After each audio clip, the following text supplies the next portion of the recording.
भारत माता की। अरे भाई क्या हो गया है आदिलाबाद वालों की आवाज को? मोदी जी को फिर से प्रधानमंत्री बनाना है या नहीं बनाना है? 400 पार करना है या नहीं करना है? आदिलाबाद से गोदाम नागेश को जिताना है या नहीं जिताना है? तो भले आदमी ऐसी आवाज नहीं चलती।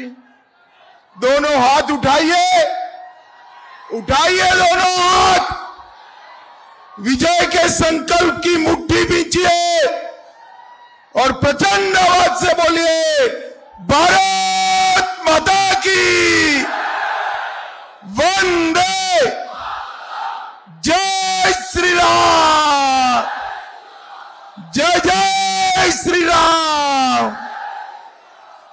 मंच पर उपस्थित पलवई हरेश बाबू जी, पायल शंकर जी, ए महेश्वर रेड्डी जी, श्री रामाराव पटेल जी, डॉक्टर कोट्टापल्ली श्रीनिवास जी, अलजापुर श्रीनिवास जी, अय्यन नगरी भूमन्ना जी, रमेश राठौड़ जी, प्री ब्रह्मानंद धाम जी, श्री अंजी कुमार रेड्डी जी, नल्ला इंद्रकरण रेड्डी जी, और आज जिनको जिताने के लिए मैं आया हूं, हमारे लोकप्रिय प्रत्याशी गोदाम नागेश जी। जोर से ताली बजाइए नागेश जी के लिए। और आज आदिलाबाद की सभा में आए हुए प्यारे भाइयों, बहनों, माताओं और मेरे जिगर के टुकड़े जैसे युवा मित्रों, आप सभी को नमस्कार। भाइयों और बहनों, सबसे पहले मैं गौंड समुदाय के भगवान श्री नागोबा को प्रणाम कर कर मेरी बात की शुरुआत करता हूं। मैं बासर सरस्वती मंदिर, उसमें विराजे सभी देवी देवताओं को प्रणाम करता हूं। भैया मीडिया सेट कर कर बैठ जाओ, जरा कैमरा सेट कर कर बैठ जाइए, जरा प्लीज बैठ जाइए। अरे बैठ जाओ भाई, बैठ जाओ भाई, ग्रे शर्ट बैठ जाओ। मैं स्वतंत्र सेनानी श्री रामजी गोंड, कोमाराम भीम और कोंडा लक्ष्मण बापू जी को भी मनपूर्वक प्रणाम करना चाहता हूं। भाई और बहनों, मैं जब यहां आया हूं तब 2 चरण के चुनाव समाप्त हो चुके हैं। आपको 2 चरण का परिणाम जानना है क्या? मैं बताऊं, 2 चरण में मोदी जी सेंचुरी लगाकर आगे निकल गए हैं। तीसरे चरण में हम 200 के आसपास पहुंचेंगे और जब तेलंगाना आएगा 250 भारतीय जनता पार्टी क्रॉस कर जाएगी। भाई और बहनों, तेलंगाना में हर चुनाव में भारतीय जनता पार्टी ने अपना वोट शेयर बढ़ाया। 2014 में सिर्फ 1 सीट मिला, 19 में 4 सीट, और मेरी बात आज डायरी में लिख लेना, 24 में हम 10 से ज्यादा सीटों पर कमल खिलाने वाले हैं। भाई और बहनों, 10 सीट जितनी है तो ये सीट भी भारतीय जनता पार्टी को जीतनी पड़ेगी। भाई और बहनों, आने वाले दिनों में मोदी जी के नेतृत्व में फिर से एक बार भारतीय जनता पार्टी की सरकार बनानी और फिर से एनडीए की सरकार बनाने का मतलब है दुनिया में तीसरे नंबर की इकोनॉमी भारत को बनाना। इसका मतलब है भाई और बहनों, इस चुनाव में दो खेमे पड़े हुए हैं।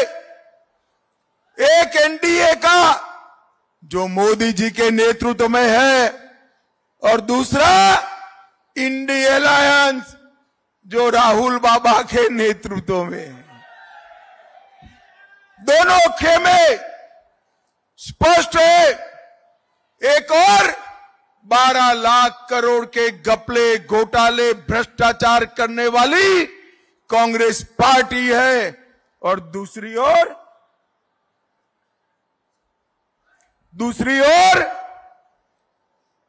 23 साल तक मुख्यमंत्री प्रधानमंत्री रहने के बाद एक पैसे का जिस पर आरोप नहीं लगा, ऐसे हमारे नेता नरेंद्र मोदी है। एक और चांदी की चम्मच के साथ जन्मे हुए राहुल बाबा है और दूसरी ओर गरीब चाय वाले बेटे के घर में जन्म लेने वाले हमारे नरेंद्र मोदी है। भाइयों और बहनों,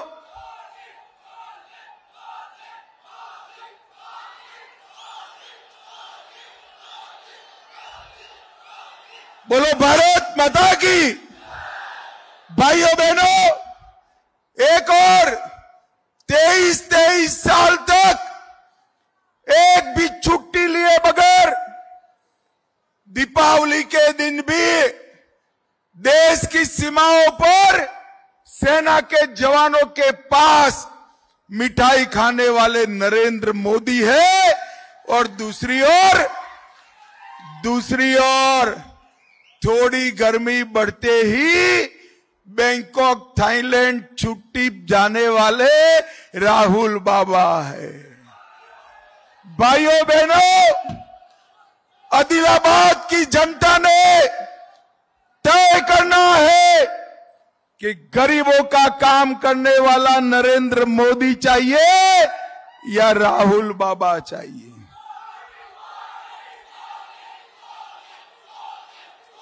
अरे आदिलाबाद वालों, मैं जहां जाता हूं इसी तरह से मोदी मोदी मोदी मोदी के नारे लगते हैं।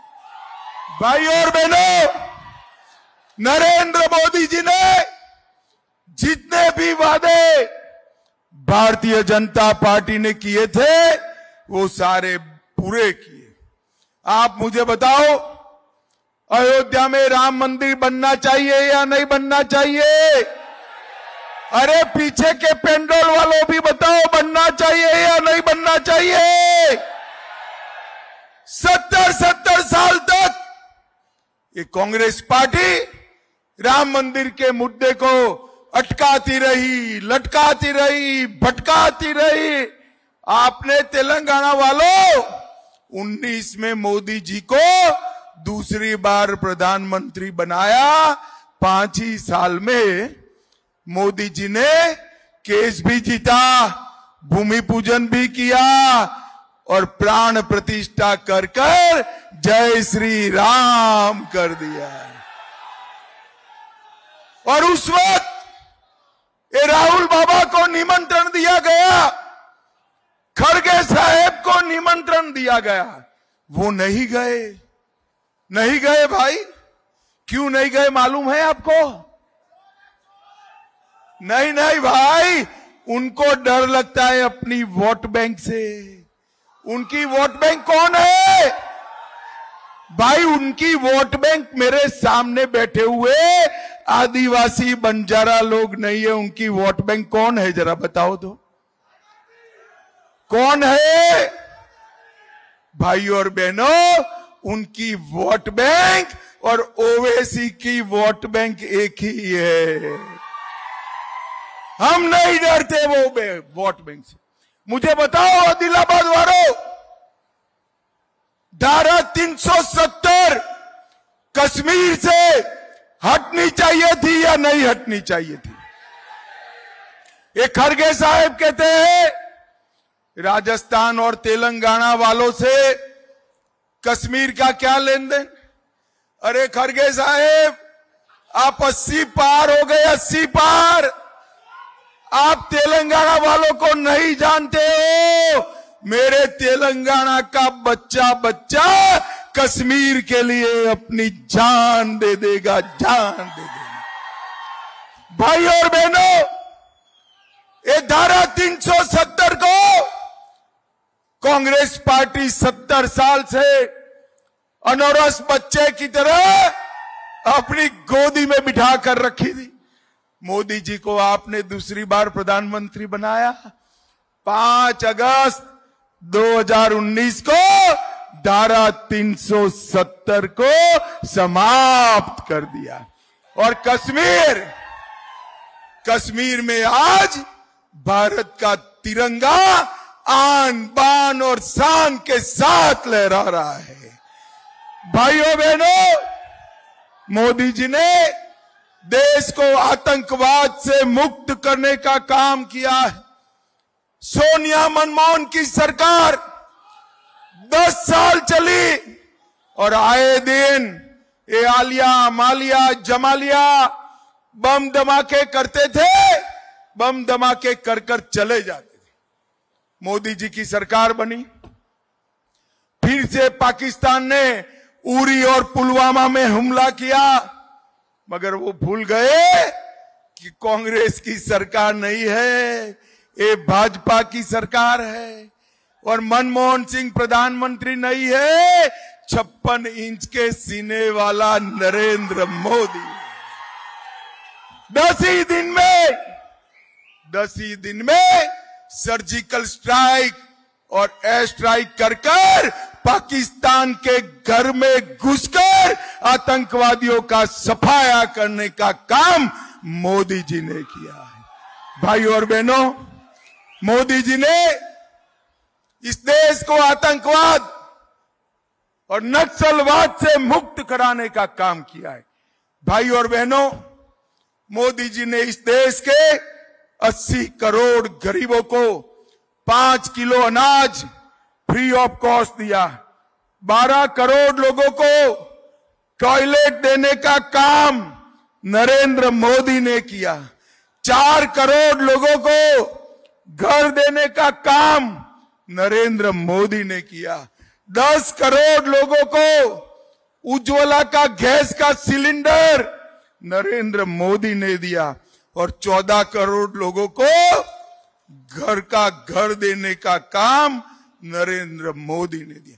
भाइयों बहनों, आप सभी को कोरोना का वैक्सीन लगा है या नहीं लगा है? ऐसे नहीं चलता है यार। जिनको लगा है वो पेंडाल में, पीछे के पेंडाल में भी जरा हाथ ऊपर करो। कोरोना लगा है वैक्सीन, 25 पैसा भी देना पड़ा है।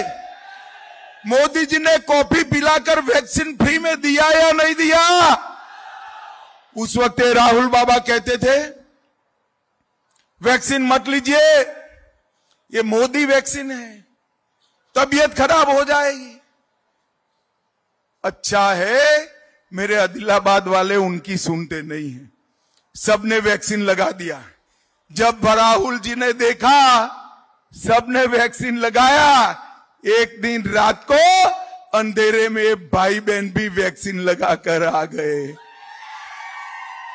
अरे शर्म करो राहुल बाबा। कोरोना जैसी महामारी में भी आप राजनीति करते हो।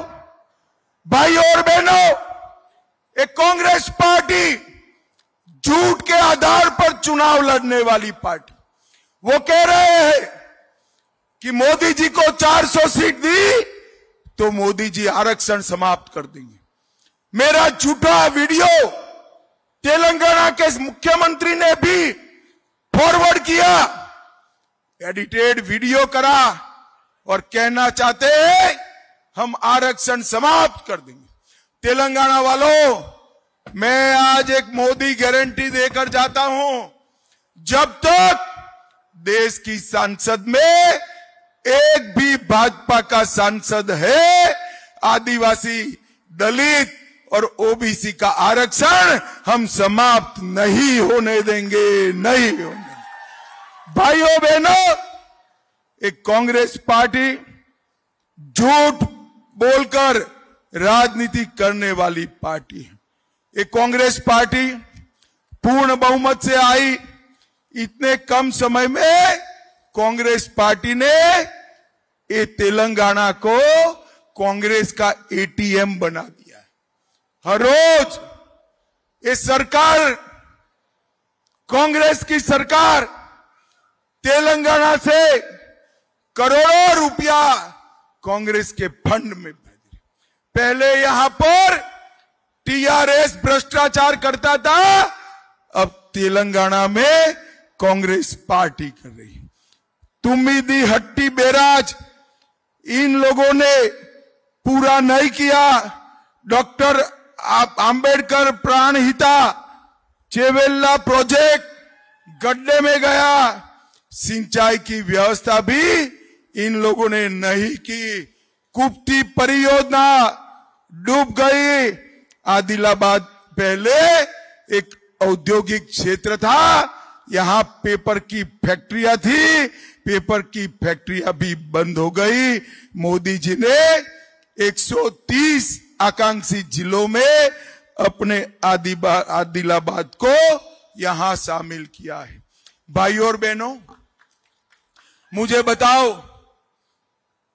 ये मुस्लिम आरक्षण होना चाहिए क्या? जोर से बोलो, होना चाहिए क्या? ये मुस्लिम आरक्षण कांग्रेस पार्टी कर गई है, वो संवैधानिक नहीं है।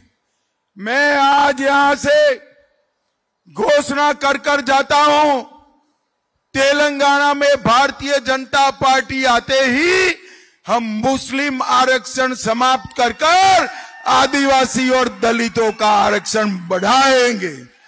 भाई और बहनों, ये कांग्रेस पार्टी ने ओबीसी का हक काटकर मुस्लिमों को दिया है, एससी का, एसटी का, आदिवासी का हक काटकर मुस्लिमों को दिया है। हम वो खत्म कर फिर से एसटी, एससी और ओबीसी का आरक्षण बढ़ाने का काम नरेंद्र मोदी जी करेंगे। नरेंद्र मोदी। भाई और बहनों, मोदी जी ने ट्रिपल तलाक हटाया, अच्छा किया या बुरा किया? अरे जोर से बोलो भाई, अच्छा किया या बुरा किया? अबे राहुल बाबा कहते हैं अगर हम सत्ता में आए तो ट्रिपल तलाक फिर से लाएंगे।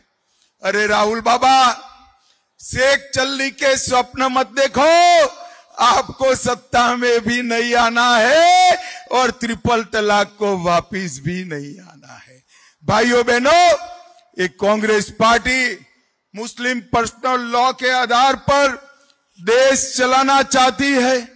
मैं आज बताना चाहता हूं, हमारे आदिलाबाद में 2,14,000 लोगों को मोदी जी ने 5 लाख तक का सारा इलाज फ्री दिया। उज्ज्वला योजना में 47,000 माताओं को गैस का सिलेंडर दिया। 95,000 किसानों को हर साल 6,000 रुपया दिया। 150 किलोमीटर ग्रामीण सड़क योजना दी। 33 किलोमीटर लंबा नेशनल हाईवे 353 बनाया। 40 करोड़ से टर्नम ब्रिज बनाने का काम शुरू किया। जैन और बेला मंडलों को जोड़ता हुआ रोड बनेगा। 40 करोड़ से रेलवे ओवर ब्रिज बनाया। 40 करोड़ से आदिलाबाद रेलवे स्टेशन नया बन रहा है और इसके साथ साथ मंचेरियन और उटनूर होते हुए आदिलाबाद तक की नई ब्रॉडगेज रेलवे डालने का काम भी नरेंद्र मोदी जी ने किया। भाइयों बहनों, मुझे बताओ, ये कांग्रेस पार्टी ओवैसी के थियोरी से, ये रजाकारों से तेलंगाना को बचा सकती है क्या? टीआरएस बचा सकता है क्या? ये टीआरएस और कांग्रेस दोनों ओवैसी से डरते हैं। इन्होंने तुष्टीकरण की एबीसी करी है। एबीसी का मतलब है ए से असदुद्दीन ओवैसी, बी से बीआरएस, सी से कांग्रेस। मैं आपको बताता हूं, हैदराबाद विमोचन दिन मनाना चाहिए या नहीं मनाना चाहिए? एक कांग्रेस भी नहीं मनाती है, टीआरएस भी नहीं मनाती थी। हमने तय कर दिया है कि हैदराबाद विमोचन दिन भारतीय जनता पार्टी हर रोज मनाएगी, हर साल मनाएगी। भाई और बहनों, ओवैसी से डरने वाली कांग्रेस पार्टी हमारे तेलंगाना का भला नहीं कर सकती। भाइयों बहनों, तेलंगाना का भला केवल और केवल नरेंद्र मोदी जी कर रहे हैं। मुझे बताओ तेलंगाना वालों, आप प्रचंड बहुमत से यहां भारतीय जनता पार्टी को जिताओगे क्या? अरे जोर से बोलो, जिताओगे? पीछे भी बोलो, कमल के निशान पर बटन दबाओगे? कमल पे निशान पर दिया हुआ गोडम नगेश को एक एक वोट नरेंद्र मोदी को प्रधानमंत्री बनाने वाला है। मोदी जी को तीसरी बार प्रधानमंत्री बनाओगे क्या? अरे जोर से बोलो, बनाओगे? 400 पार कराओगे? तेलंगाना में 10 से ज्यादा सीटें मोदी जी को दोगे? तो मेरे साथ दोनों हाथ उठाइए, उठाइए दोनों हाथ, विजय के संकल्प की मुट्ठी भींचे और प्रचंड आवाज से बोलिए, भारत माता की वंदे वंदे। मेरे साथ एक बार वंजारा भगवान सेवालाल महाराज की भी जय बुलानी है। बुलाएंगे सभी लोग? तो बोलिए सेवालाल महाराज की। और एक बार प्रभु श्री राम का जयकारा लगाइए, दोनों हाथ उठाकर बोलिए, जय श्री राम, जय जय श्री राम, वंदे।